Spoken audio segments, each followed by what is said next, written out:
出し惜しみはなしです。やれることは片っ端からやっていきましょう。波動の99、五竜点滅。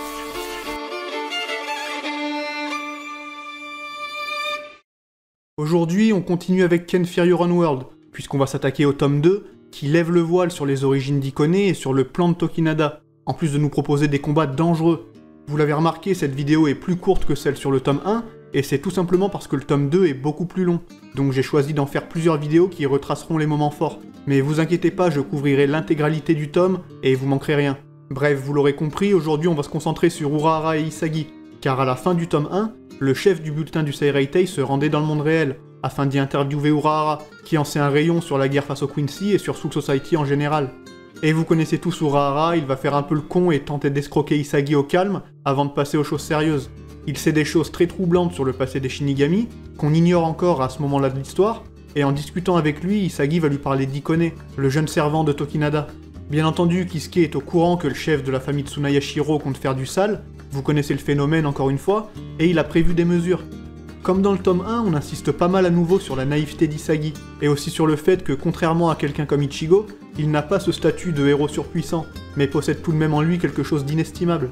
Mais cette conversation entre les deux va être mise en stand-by, car un phénomène très étrange va se produire.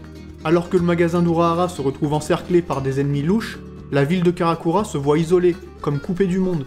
C'est à ce moment qu'apparaît à travers un écran Yukio, oui, le petit Fullbringer, qui, souvenez-vous, était en discussion avec Ora Michibane, un personnage mystérieux qui était apparu dans le premier tome, et qui joue un grand rôle dans les romans. Yukio nous apprend alors que c'est après Urahara qu'il en a, et il voudrait qu'il l'accompagne sans histoire, mais bon, faut pas rêver.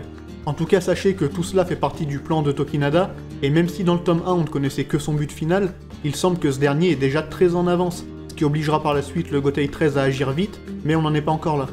Afin de faire en sorte que Kisuke les suive, Ora va alors apparaître, et elle aura une vidéo dédiée plus tard car c'est un personnage fascinant, qui à elle seule nous en apprend plus sur le Fullbring que tout ce qu'on a vu dans le manga. C'est une utilisatrice très particulière, qui ne possède pas d'objet auquel elle est attachée comme les autres. Elle n'a donc aucune capacité particulière, hormis la subjugation du Reishi dont sont capables tous les Fullbringers. Sauf que pour elle, c'est un niveau qui dépasse l'entendement. Elle est capable de créer des miracles, comme elle dit. Pas à la façon de Gerard Valkyrie, rassurez-vous, mais en gros elle a un tel contrôle sur le Reishi qu'elle peut modifier son propre corps au niveau cellulaire, faire apparaître un océan en plein ciel, des dragons, bref des trucs de malade. Elle peut aussi faire en sorte d'être indétectable par ses ennemis, et peut attaquer par surprise comme bon lui semble, en changeant son corps en fumée et en troublant la pression spirituelle de ses adversaires. On parlera plus amplement des raisons de tout ça dans sa vidéo, mais retenez qu'en gros elle peut créer ce qu'elle veut à partir du Reishi environnant. C'est donc un adversaire très particulier mais loin d'être imbattable. On nous dit par exemple qu'un Zanpakuto comme ceux de Rukia ou Itsugaya pourrait facilement contrer son pouvoir, mais pour le moment, elle va affronter Isagi et Urahara, ou plutôt gagner du temps, dans le but de pouvoir capturer l'ancien capitaine grâce au pouvoir de Yukio. Comme on l'a dit dans le tome 1, Ora est leader de la secte Execution, et d'après elle, 700 000 personnes sont à sa botte. Les types qui encerclaient le magasin d'Urahara, tous habillés pareil, seront les premiers à attaquer, mais ce sont des humains et ils peuvent pas faire grand chose bien qu'ils aient un genre de pouvoir bizarre qui leur permet d'attaquer avec des espèces de tentacules. Le problème c'est qu'Isagi, en tant que vice-capitaine, a sa force qui est scellée en étant dans le monde réel, et même si Urahara lui avait dit de demander la levée de limite, sentant les ennemis approcher, ça n'a pas été possible car la ville de Karakura est confinée et les Shinigami ne peuvent plus communiquer avec le Seireitei. Bien entendu, ce plan avait été préparé à l'avance, le tout pendant qu'Ichigo n'est pas là, car rappelez-vous, il ne prend pas part à l'histoire puisqu'il est parti à la rescousse de ses sœurs avec Isshin. Bref, Isagi affronte Ora et galère, mais Urahara lui observe et réussit à vite comprendre ses pouvoirs, qu'elle dévoile au fil du combat. Enfin, je dis ses pouvoirs, mais elle en a apparemment qu'un seul, celui d'utiliser la subjugation du Reishi de manière craquée, mais Isagi, lui, je vous garantis qu'il comprenait rien. On apprendra ici qu'Urahara est capable de lever la limite d'Isagi de lui-même sans intervention du Seireitei. Mais vraiment, Isagi n'est pas de taille face à Ora, surtout avec un Zanpakuto comme Kazeshini qui ne peut définitivement pas l'atteindre. Mais pour Urahara, lui, c'est autre chose. Il va arriver comme un boss, et on a le droit à un petit étalage de techniques sympas qui vont prendre Ora à revers même si elle pourra en réchapper. En utilisant son propre sang, elle va créer une horde de dragons noirs destructeurs que Kisuke détruira avec le Hado 91, Senju Koten Taiho. C'est à ce moment que le Reiatsu d'Ora commence à changer, et elle ne peut plus dissimuler sa présence comme elle le faisait avant. Même si elle n'est pas blessée, l'attaque de Kisuke semble avoir fait effet, et elle va à nouveau lui dire à quel point il est fort et qu'ils ont besoin de ses skills.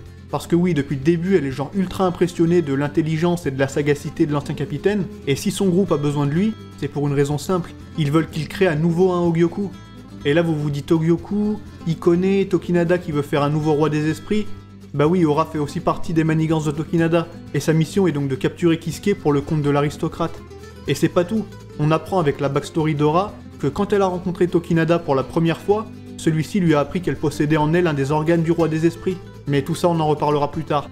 En tout cas, c'était à ce moment qu'elle a rejoint Tokinada, car elle n'a en fait aucune attache et aucun sentiment dans ce monde. Et encore une fois, ça on en reparlera dans une vidéo dédiée. Le combat va donc se poursuivre, et cette fois Aura va faire apparaître dans le ciel un océan. Enfin pas vraiment un océan, mais une masse d'eau quasiment comparable, qui déferle sur ses deux adversaires, avec en plus un giga dragon de lave. Je vous ai dit, elle peut faire des trucs de malade. Elle a même construit une imitation du Ryoku, le palais du roi des esprits et de la division 0. Bref, avec une telle attaque, Urahara va devoir s'énerver, et nous faire l'honneur d'utiliser pour la première fois le Hado 99, Goryu Tenmetsu, après qu'Aizen nous l'ait dévoilé dans le dernier tome du manga. Grâce à cela, Urahara pourra non seulement protéger Isagi, mais en plus attaquer Aura, qui va se faire salement toucher. On voit bien qu'elle a des limites, et elle n'aurait pas pu vaincre Urahara seule, c'est clair, même si elle s'attendait pas à ce qu'il comprenne aussi vite la nature de son pouvoir. Elle apparaît donc salement blessée, par contre Urahara, lui, Isagi constate qu'il est nulle part. Et là, on entend Yukio, qui dit à Aura que la mission est finie. En fait, il était juste en train de gagner du temps, pour pouvoir enfermer Urahara grâce à son Fullbring, et maintenant que c'est fait, il se barre et Isagi se retrouve seul et impuissant. Pour décrire Aura, Kisuke avait dit que si c'était une Shinigami, on pourrait dire qu'elle n'a pas de Zanpakuto, mais qu'elle utilise le Kido et le Hakuda à un niveau similaire à celui d'Aizen, rien que ça. Il s'est clairement rendu compte qu'elle n'était pas à prendre à la légère, et en plus elle semble en savoir beaucoup sur tout ce qui est roi des esprits, tout ça. Après ça, Isagi sera rejoint par Iori, Tessai et compagnie, qui se faisaient barrer la route par les hommes d'Aura. Et après avoir remonté le moral au vice-capitaine abattu par la situation, c'est bel et bien Tessai qui va prendre la situation en main, vu qu'Urahara n'est plus là.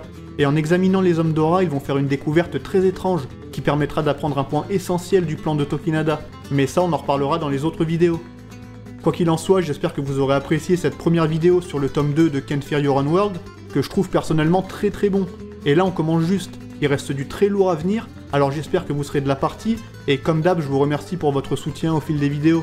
En tout cas, si ça vous a plu, n'oubliez pas de bourrer les likes pour le référencement, et de me donner votre avis sur les romans jusqu'ici. La prochaine fois, on va parler d'événements qui mettent en scène Shinigami, Arrancar, Holo, Fullbringer et Quincy en même temps, et ça va être bien stylé. Alors si vous voulez pas manquer la suite des vidéos sur Can't Fear Your Own World et les vidéos Bleach en général, je vous conseille de vous abonner, d'activer les notifications, et sur ce, moi c'est là-dessus que je vous dis vive Bleach, et à la prochaine tout simplement.